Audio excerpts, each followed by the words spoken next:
Hey, we're Blenderstyle, and unfortunately, we're back again for our 2023 top 5 picks of the year. Let's see what everybody thinks. Cheers, fellas. gentlemen. Cheers. Top Nice. 5!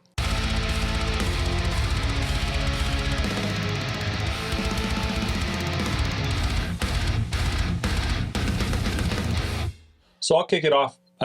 On my top 5, my number 5 pick for this year was Avatar Dance Devil Dance, released on February 17th. That's... I kind of forgot about this album. I went through your list of albums because I was like, I don't even remember what came out this year. And this was on there, and I went back and listened to it. I was like, this was a fairly decent album. I remember when we first listened to it, or when I first listened to it, I wasn't super impressed by it. But I think it's grown on me since then. And so it's my number 5. I think there's a lot of like differences, different nuances in this from their previous releases. I feel like they're kind of branching out there and trying something new. I gave it a spin. I like Avatar. Mhm. It was good.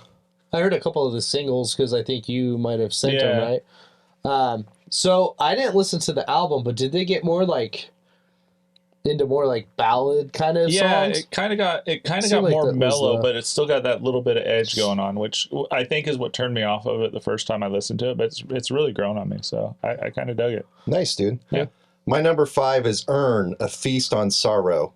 This is like, I don't even know how you describe it. Sludgy, kind of doom metal, gets hardcore at times, progressive. Even reminded me of like a little bit of Convergent sometimes. Okay, yeah, and Converge is one of those bands I know is well regarded. I just never really got into. So maybe I should go back. What caught me about this is the artwork. It's like this big crashing wave. I was like, oh, that looks sick as fuck, dude. And so it drew me in, and it was like surprisingly very good. Okay, I haven't listened to it. I'll have to check that one out. That's my number 5. I'm glad you picked that one because like you were hyped on it this year. That was Like good. you dude. sent it to me a couple times and it was Did on I? the playlist. Okay. And I was like, hell yeah, okay. I'm So like, that's cool. listen to this. You're like, I did, dude. Stop Like, sending it. stop sending me the same crap. So my number 5 actually is No Time, Suffer No Fool. It's like some skinhead punk rock stuff. I really love it. It actually came out not too long ago, you know, so it was a Kind of a tail late end intro. of the, and I just love it. It's a banger, man. Is It's it a real short raw. album? It's shorter, Yeah. but this is what you would call like probably like pretty much a full length almost for him. But you know, I think it's still short. Yeah, it doesn't 30 even minutes hit, or doesn't something. even hit 30 minutes. Yeah. But it's primal. I love it. It's dirty. Yeah. I did not listen to that one. I will check it out though, sir. Nathan's a big fan of the shorter albums, I've noticed. It's nice, dude. Yeah. So I guess I'll go into number 4. My number 4 this year is actually an EP, and it's Liberty and Justice, top of the Scrapheap. We should review that. Yeah, we're reviewing that. Subscribe and check out our review of Liberty and stuff. Oh, good job, Matt. And just a track I want to throw out there if you're going to check it out is Anabolic Action. Love it, It's a dude. banger, man. When I would listen to this EP just back to back. So, It's like 11 minutes. yeah, it's real Yeah, short. It's great. And it's fun and energetic. It wasn't at all what I thought it was going to be. I'll put Nice. it that way. Yeah, So- album artwork is tight. Yeah. I don't want to talk. I want to talk Yeah, about yeah. it, but we're gonna. We'll we're get to gonna- that. Yeah, we'll do our review. So my number 4 for this year was another album we reviewed earlier in the year. Entheos, Time Will Take Us All. Nice. dude. Released in March of 2023, March 3rd to be precise. This was that one that you hounded on me and I wouldn't listen to, and then I did, and I was like, man, he might have been right. And I keep coming back to it. It's still a great album. It's still in my rotation. It's surprisingly emotional, huh? It is. It knows how to be vulnerable when it needs to. It has this really cool where it ebbs and flows where it needs to, you know, and it hits perfect. It's a great album. Yeah, that's probably the best deathcore. I don't Mhm. even know if you call it deathcore Yeah. album of the year. I don't know. American progressive metal. Yeah, that makes more sense. Yeah, it's killer, dude. Yeah. Check out our review of Entheos. Time Will Take Us All. My number 4 is Paramore. This is why. I've kind of been a fan of Paramore forever. I don't keep up with their stuff. Mhm. And then I just saw this one came out, and I was like, oh, I'll check it out. And I like it kind of earworms real bad. And then when my family's hanging out, like it's an easy one I can put on because they don't want to listen to like Dying Fetus and shit all the time. Your family's weird. I know. And so I kept listening to it over and over again, and like all the songs are stuck in my head. It's really fun and quirky. I even like some of the lyrics, like some of the stuff she's talking about. So that's my number 4 is Paramore. So I haven't checked that one out, but I did read that just recently Paramore took down like pretty much their entire online presence because they're free agents now. Oh. I wonder if that's why this album is like particularly good. Maybe. Yeah, I don't know. So Yeah, we can get into Paramore in a different episode. we should do a whole episode on Paramore. Dude, their early stuff, man, their drummer was spot on. I forget. Tasteful, dude. Yeah, very good. I do like that earlier stuff. Yeah, for the sure, Riot man. album is excellent. I don't think I've ever listened to any Paramore. Oh, they're good, dude. You've definitely heard them for sure, right? I mean, you've heard Paramore, right? Maybe. Oh, I couldn't tell you. I mean, if I heard the song, I'd be like, oh yeah, I've heard it before, but I don't know any of the song. oh, names or okay. Well, it's my number 4 album of the year, so give it a spin. All right, I'll have to do that. And my number 3 pick is one of the albums we reviewed, PJ Harvey, I Inside the Old Year Dying. Highlight discovery from Blenderstyle for me. I probably would have never really got into it, and it's fucking trippy and very, very different music I've never like really experienced, and I super appreciate it on a like artsy level. That's my number 3, PJ. You guys liked it. Check it out. I For Inside sure. the Old Year died on that one. I couldn't get into that one. Yeah, Nathan liked it. Oh, Nathan for sure. liked it. What I really liked about that release, though, for me is that it got you into other PJ Harvey stuff too. What's funny is I think Yeah. that release is what made Matt branch out. Like, so far, his top 5 to this point hasn't been a lot of metal in there. Yeah, dude. I feel like that's probably, yeah, probably for all of us, huh? What's your number 3, Nathan? My number 3 is the Chisel, Retaliation.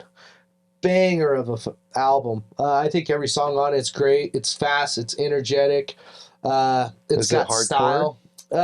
Yeah, it's hardcore with like oi, references and stuff like that. So it's like skinhead punk rock, which is kind of was pretty big this year, which I'm pretty happy about. Obviously, I got. No, I'm just- but one of my favorite tracks off of it is "Common as Muck," and you should definitely give it a listen. Nice, dude. Nice. So my number 3 for the year is Hanabie, Reborn Superstar. Japanese metalcore, released on July 26, 23.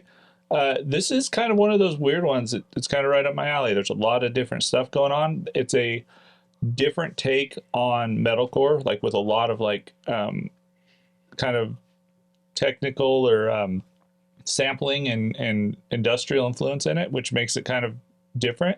And it's a really cool album. It flows really well. It's got a lot of good parts and a lot of parts where you're kind of going to scratch your head. I don't know if it'd be something that you'd like, Nathan. You'd probably be like, I can't stand the way that they keep changing stuff up. But I think if you checked it out, it'd be pretty cool.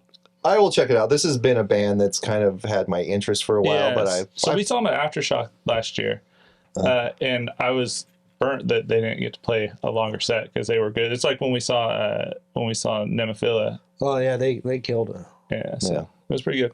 And my number 2 for 23 is Powerwolf, Interludium, released April 7th. Classic German power metal. Powerwolf's sick, dude. Yeah, and I felt like this. I feel like the last few years they've been kind of release after release after release, and I thought that the quality of this was going to suffer because of how soon it came out. But it's just as good as their previous release. It's fun to listen to. There's lots of good sing-along parts for it. Lots of energy. It's a banger. Nice, dude. My number 2 pick for 2023 is Queens of the Stone Age, in Times New Roman. I'm a huge Queens of the Stone Age fan, like you guys know, and this album came around, and at first I kind of didn't like it that much, but there's a couple songs I just had to keep listening to over and over again, and I just fell in love with it. Did you guys check this one out? No, I'm not a Queens of the Stone Age fan. Yeah, I figured. So I checked it out because I'm a Queens of the Stone Age fan, obviously too, and at first it was kind of hard for me to listen to. I kind of was like, I don't know, like maybe they ran out of gas or something. You know? I kind of had like a bummer feeling They too. probably ran out of the gas on the drive to the desert. Yeah, sounds like that. and But I just recently, like, what's weird is last night watched an interview with Josh Homme, Homie, with Bill Burr. He was on his podcast, and Bill Really? Burr mentions the same thing and says he was kind of like, the first couple of listens of it was, it was good, but whatever. And then now I listen to it constantly. And he explained it in the way of like, yeah, this album isn't something, I didn't want you to like it right away because it's like that, zebra gum. If you like it right away, it's done and it's over with. Yeah. I wanted to take some time. And I'm definitely going to go back and listen to that album. And it's like it took a while for me to get into, but it's like lots of parts, like I was saying, kept bringing me back. So I'll have to check it out because I'm not a Queen's fan, like I said, but that album we reviewed kind of hooked for me and it was pretty good. So I'll check this one out. Great rock and roll band, man. Nathan, what's your number 2 pick? So my number 2 pick is Planet on a Chain, Boxed In. It is also it's a hardcore band, fast, aggressive. I love it, man. The picture, we'll put it up, of it. The album cover is just everything and the energy that I want to feel in a show and play. Just everything about this record. When I first listened to it, when it first came out, it's been in constant rotation for me.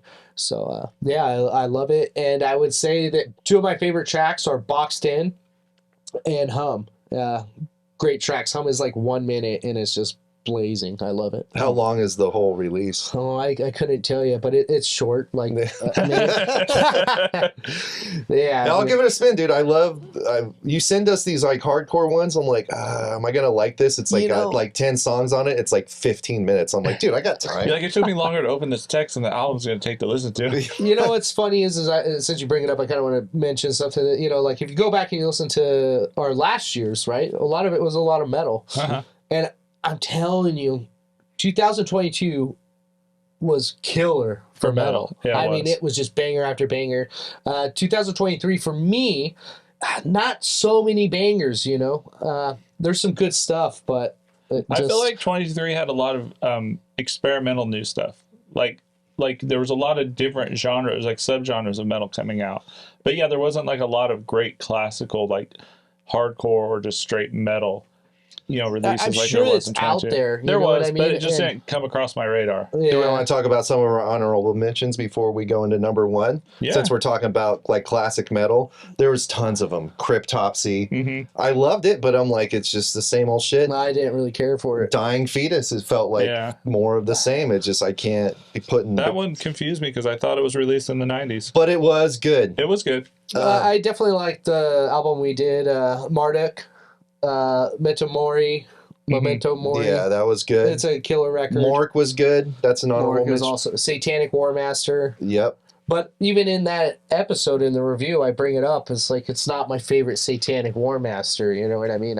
There's good stuff out there. It's just, I guess, for metal for me, didn't really hit like say hardcore or punk rock this year. So some of mine, Better Lovers. That was a good EP. But it didn't hit where I thought it was going to hit. And maybe it's such a short album that you don't have time to really understand it. Another one, which we're getting ready to review, Love Bites, Judgment Day. Good album, but I feel like it kind of missed the mark in terms of where their previous releases were. And then Pupil Slicer. I feel like their first outing was in my top 5. But this year, that new album, it went kind of too far off the rails a little bit. Yeah, I didn't care for it at all. I like the new one. It's kind of more experimental. It's good, but to me, it misses that thing that draws you in. The edge of the first one. Yeah. That razor edge that's cutting your pupil. Homicidal Ecstasy was also a fucking killer record. That's amazing. But it just is one of those things that's like, I want to wait to hear what their next release is. Yeah. If their next release is more of that with like more fine tune of what they're doing, oh man, it's So speaking of second releases, another honorable mention for me is Frozen Soul, dude. Okay. Their first album was I liked that it had a really good theme. It was like a young band. Second one's good too, dude. It just they're still trying to like hone it in and find that sound. I think that cavernous thing they do pretty good. Another band that I thought had a good outing this year, Blink-182, with their One More Time album. I did not listen to it. It was cool to see the band reunited, and they kind of picked up right where it left off. I love how Tom kind of went back to his old singing style, and he's not trying to sing like he's in Angels and Airwaves anymore. But I just didn't get enough time with the album, so I didn't make my top 5. I did listen to it. I listened to it twice, and it's not bad. No. It's just really blown out, the sound, and it just doesn't really sound like, So they got a lot of kickback for the production quality that, which, I mean, I haven't listened to it enough to really notice it, but yeah, that's what I heard, that a lot of people were complaining about the dynamics of it.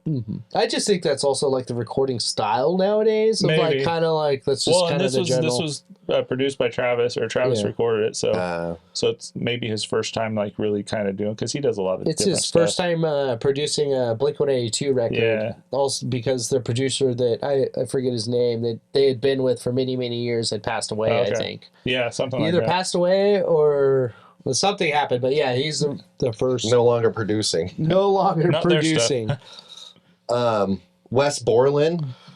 Killer record. Mutiny this on year. the Star Barge, dude. Killer. That's probably like number 6 for me. You know what That I mean? one I had a hard time with. Really? It's very spacey, obviously. moody Yeah. and very like, I don't know. I love that. I love That's that album. almost in this top 5 for me, for sure. We might even review it someday. We should. We should. Did you guys listen to Peter Gabriel I.O.? For sure. No, you ruined me after that freaking Peter Gabriel one we did, and I never wanted to listen to Oh, it. it's totally different. I love that there's like 2 versions of the album too. You know what I mean? Yeah, it's kind of weird. I didn't really go into that much depth, but I was like, oh, new Peter Gabriel. I'll listen to it. At first, I didn't like it, but like a couple of the songs like drew me in, and I kept listening to them, and then the whole album, and now I'm sharing it with people. That's awesome. Yeah, he has like a dark mix of a lot of those tracks. So you can get like the dark mix. So like, I know that he was selling it as like one album on vinyl and the other on not just vinyl, but you know what I mean? He was selling physical copies that way, which is really rad. Another one that's kind of close to that kind of is Depeche Mode. Memento Mori. Another Memento Mori. Yeah, I didn't want to name them back and but I thought that was a killer, awesome That's record. good. It's really good. It's fucking long and it's very dancey. With, you know what I mean? But I like that album too. My number 1, no surprise here to people that know me, Rancid's Tomorrow Never Comes. Oh, nice. I We wouldn't reviewed have that. thought that. When this album came out, right away I loved the songs. I loved that there's no fat on this at all. This is just a straight up cool punk record. It sounds like a Rancid record that would come out at this time in their like career as like, older men, you know what I mean? This sounds It sounds young. like what it should be. I mean, it sounds their age, if that makes sense. You know what I mean? I feel like they're not trying to play like, let's get the kiddies to come on and listen to this or anything. I think they just really dropped a really good, solid record. I love that everybody is doing vocals. Everybody in Rancid usually does vocals, but to see Matt Freeman in there doing a lot more vocals and changing it up, and them having fun with this record, I really love it. The bass sound on that album is sick. I mean, he's the king. Well, and speaking of like bands doing sound in their age or whatever, like Metallica did 72 Seasons, and it sounds like old dudes doing like old metal, except it's not as relatable as like the dudes in Rancid for some reason. Yeah. So my number 1 pick for this year, which I just recently discovered, and it has been in a 24/7 constant rotation since I found it, GOAT, Levitation Sessions. That's the shirt you're wearing, Yeah, so this was released on December 8th. This is a Swedish alternative and experimental fusion band. Whoa. And they That's how they fucking explain nail it. Yeah, and dude, I don't even know how it popped up in my feed on YouTube one day, and I was like, I clicked it and I watched it, immediately sent it to you guys, and then I immediately went down the rabbit hole and started listening to all their stuff. Bought the album on vinyl. Fuck yeah. Bought the old album Love on this, vinyl. dude. Yeah, man. And I've just been listening to this like crazy. This is some funky music. It's all over the place. There's amazing guitar solos, like these trancey, like fuzz driven, like long guitar solos. It kind of like some of the guitar stuff reminds me of like old Monster Magnet, which I thought was really cool. And then there's just these really cool like alternative. There's some flutes in it. There's there's shakers, there's tamper, there's like all kinds of different styles of Really? music. It's really cool. You're really selling it You on should me. check it out. Yeah. Well, when you sent it and I listened to it, I also went back and like started listening to them, and I'll have to go and listen to the new album. Yeah. I just like listened to a few tracks, and I was like, God damn, It's this kind of is like good. You know? stonerish. Yeah, well, so and then this album, the Levitation Sessions, it's recorded live, which makes it even more Really? crazy because it Man, sounds like live a studio. and direct, dude. Yeah, This didn't even hit my radar. you dude. should check this out. This is When did it come out? December 8th. He said, Knock it off with these December releases. You're not doing yourself any favors. You're not going to make top 10 lists unless You're you're slimming your chances down. yeah, Blender style. Also, what's weird is just like, you know, there's this like hardcore band that just Haywire that came out with. Haywire's cool. Yeah, and I think that was like, you know, it's the first of the year, you know? It's like, is that album gonna, but I guess they're not making albums to make the top albums. Yeah. It's just good marketing to like put yourself available to go and list. You know what I mean? So that's the other thing. Like looking at my releases, my latest one was in July until December. So yeah, the earlier you are in the year, the better chance you got of us finding you. And speaking of earlier in the year, this album, my number one pick came out in I think February. Sanguisuga Bog, Homicidal Ecstasy. I knew that was happening. Dude, I just could not fucking stop listening to it. Check out our review. I rave about it there too. It's great, dude. It's a great album. It's a great album. It's disgusting. It's got hooks in it. It's great drumming. It sounds awesome. I just can't give it enough praise. Definitely. As soon as it came out, I was like, this is probably my It's number one. disgusting. It is. All of it's Yeah. You actually fucking did say that when we started reviewing. You're like, this is going to be my number one for the year. I bet. Yeah, dude. I thought it was going to be in my top 5, but like Cattle Decapitation Terracite, I was kind of stoked on, and I was just like, it's not even close. It's not even my top 10. and you compared him to Dying Fetus. Not even in my top 10. So, you know, which album was The better, Bog. Dying Fetus or Sanguisuga Bog? I don't know. Leave comments. Let us know what your favorite releases this year were. Or give us some suggestions that maybe we missed. Yeah, what'd we miss? Let us know. Leave a comment. We're Blenderstyle. Thanks for watching. We'll see you again next year. Oh, I remember my first water.